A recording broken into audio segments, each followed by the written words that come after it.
नमस्कार मित्रांनो, स्वागत करतो माझ्या व्हिडिओमध्ये। दूध गीत काढून आलो आणि नेमकंच बसलो, पण पाटील काही येईन नाही दूध न्यायला। त्यांची वाट पाहत बसलो, तेवढ्यात पाटील आले। अरे वा, आज लय लवकर आले। त्याच्यानंतर पाटलाकडे दूध केलं, टाकलं, आंघोळ केली आणि मोटर चालू करायला गेलो।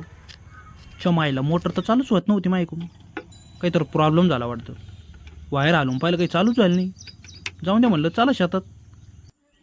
शेतात आल्यानंतर आपली गाडी लावली, हे आपल्या गाई।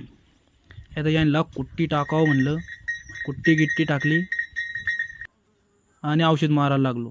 औषध मारल्यानंतर अंग खूप भरलं यार घामानं आणि औषधाचा वास बी येत होता। चला म्हणलं तर थोडासा आराम करू। आराम बिराम केला, एकदम निवांत। झोप झाल्यानंतर मित्राकडे गेलो, आपली अम्मा घेऊन। मग मित्राकडे गेल्यानंतर मित्रानं गावरान कोंबड्याचं पालन करेल, हे बघा गावरान कोंबड्या पाहिल्या। आता आपल्याला त्याच्याकडून अंडे भेटायचे फुकटमध्ये।